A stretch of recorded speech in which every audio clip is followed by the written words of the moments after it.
Hello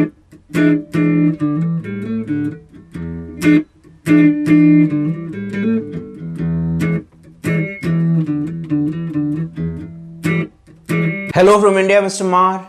This humble Indian says, Gojmo fui, or hello, how are you in Bodo. Just one of nearly 2,000 languages that Indians self-identified as their mother tongue. We would have hit 2,000 if only they counted the languages we write our computer code in. In my opinion, language diversity correlates very strongly with cultural diversity.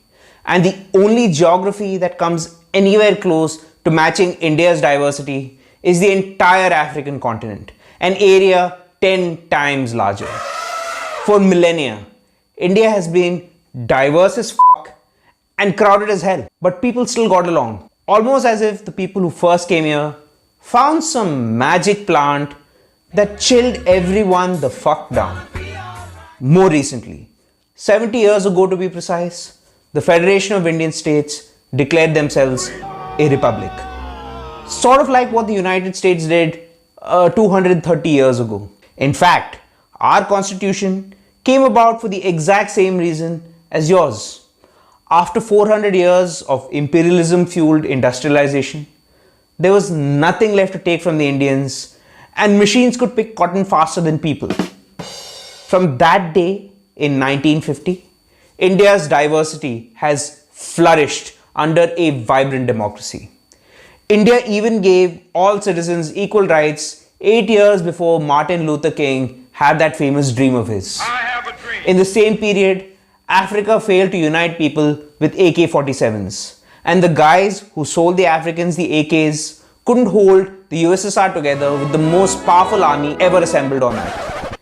India has succeeded where almost everyone else has failed. Almost as if the people who first came here found some magic plant that made everyone just get the fuck along.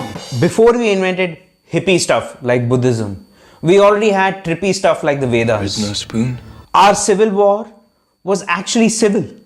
In fact, we avoid confrontation so much that Michael Phelps has made a bigger splash in the Olympics than 1 billion Indians. Jews have lived continuously in India for thousands of years before Hitler wrote that famous book of his. Christians first came here during JC's own lifetime, and 3 centuries before Romans were feeding them to lions. The oldest mosque in South Asia was built by a man who actually traveled from India to meet the Prophet during his lifetime. In fact, the last survivors of a culture that literally sprung from the biblical Garden of Eden flourish in India. But today, liberals are calling us the F word. Fascist, machide, fascist, chimanejo. And I would do anything for love. I'd run right into hell and back. I would do anything for love. I never lie to you, and that's a fact. But I won't do that. No, I won't do that. BodoBadwords. Le daini, chumaniho, machdi. Share, like, subscribe.